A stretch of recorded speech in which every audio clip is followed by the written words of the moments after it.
How's it going, everybody, and welcome back to part 2 of my Ultimate Goku scale. I'm going to remind you really quickly of what I went over in my last episode so we can get straight down to business in this episode. Let's go. Previously on Dragon Ball Z.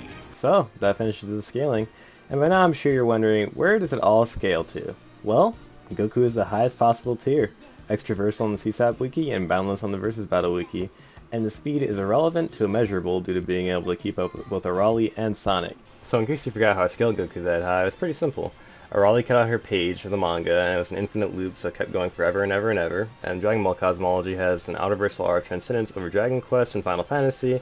Therefore, since it's an infinite loop of Arali cutting out the page, there's an infinite outer-versal aura of transcendence over Dragon Quest, therefore making it extraversal. Today we're going to go a little bit deeper into the Dr. Slump cosmology, and we're going to be exploring a little bit into the Dragon Quest and Final Fantasy universe to discover just how powerful these transcendences really are. But wait, that's not all. With the help of another YouTuber, I'm going to be proving exactly how Dragon Ball Heroes is canon, and how Xeno Goku and everyone else inside of Dragon Ball Heroes cosmology is canon as well. So, let's get into it, shall we? One thing I wanted to get into last video that I didn't get into was the fact that Final Fantasy is crossed over with multiple different games, not just Dragon Quest. One of these games, for example, I'm sure you all have heard of it, is Super Smash Bros. For the 3DS. Now, this means that every character from Super Smash Bros. Would be canon to Final Fantasy, and as such, due to Dragon Quest being linked to Final Fantasy, and Final Fantasy being linked to Super Smash Bros., transcending Dragon Quest would mean that you transcend Super Smash Bros. As well, including all the characters inside of it. Now, there's two main characters I'm talking about here. One, of course, is Sonic the Hedgehog. He's pretty overwanked, honestly, but his universe is pretty strong, and he's a pretty strong character, and nothing to scoff at, just weaker than Goku. Now, the second character that I'm referring to is Mega Man, and while Mega Man himself isn't that impressive, the games that he was in are. Now, this part of the scaling I'm about to tell you about is a little bit weak. It's not necessarily unusable, but use it with caution. So, in Super Smash Bros. 3DS, Mega Man has a move that's very clearly a reference from Marvel vs. Capcom, and it's not just me that thinks that. Even the creator of Super Smash Bros., Masahiro Sakurai, thinks the exact same thing, based on this. Now, in-universe, this would actually imply that Mega Man has kept his skills from Marvel vs. Capcom, and actually brought them over to Smash Bros. 3DS. Meaning that the characters from every Marvel vs. Capcom game that Mega Man's been in would actually be canon to the universe of Final Fantasy, and by extension Dragon Quest. Now this would suggest that Dragon Ball sees Marvel as one of those fictional worlds, considering it's linked to Dragon Quest, Final Fantasy, and Smash Bros. 3DS, meaning that the cosmology of everything that I just mentioned is seen as fiction by Dragon Ball, meaning Dragon Ball is above Marvel. And you could actually take this a step further by suggesting that since Marvel has crossed over with DC several times and it's actually canon, you could say that Dragon Ball is above DC and Marvel. However, this is a little bit iffy. Actually, it's even iffier than the original scale. So, I guess you can use it if you want to, but it's not super solid. So just be careful if you do use it in a debate or something like that. So that about sums it up for the kind of iffy part of the scaling. Now we're going to get to some more concrete scaling that you can 100% use, and it's 100% valid, because it's actually confirmed by Toriyama, the creator of Dragon Ball, himself. Now this next part of the video I would not have been able to accomplish without the help of both S Shining on YouTube and Leonardo1303 on Discord, so I want to say thank you to both of them, because this video would not have been possible without these scans.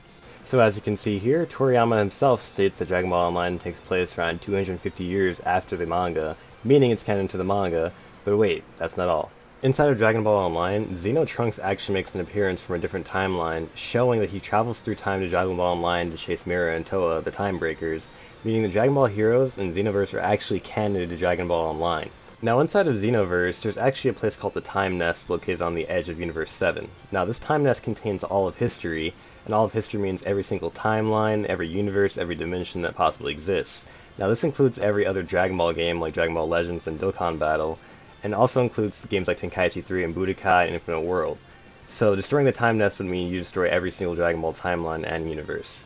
Now if we take into consideration the fact that Trunks said there's an infinite amount of timelines per universe, then this means that whatever universe you're in, there's going to be an infinite amount of timelines sharing the same cosmology as that exact same universe. Now we can use this to apply to both Xeno Goku and regular Goku. Let me explain.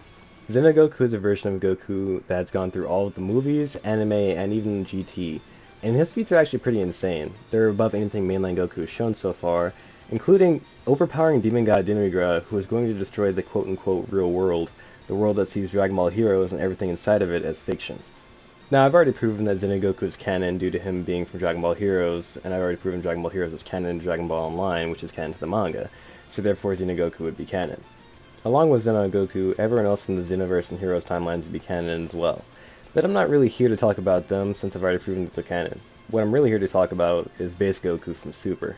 Near the end of Xenoverse 1, Goku in base form from Battle of Gods held back an attack from Demigra who was about to destroy the Time Nest.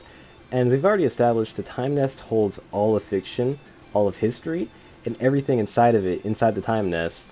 Therefore, Goku would be able to destroy the Time Nest by resisting an attack from Demon God Demigra, who's going to destroy it, while in his base form in Battle of Gods. That's not even including manga Goku right now, where he has True Ultra Instinct, or even anime Goku who has Master Ultra Instinct, and has gotten incalculably stronger.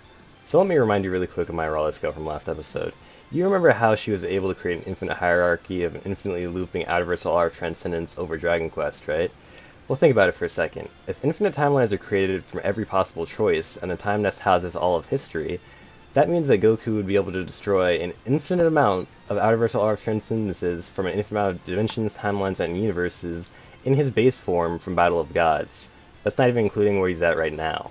So that pretty much concludes the scale. Goku is above both Marvel and DC because he scales above Dragon Quest, which is linked with Final Fantasy and Smash Bros. 3DS, and Marvel and DC.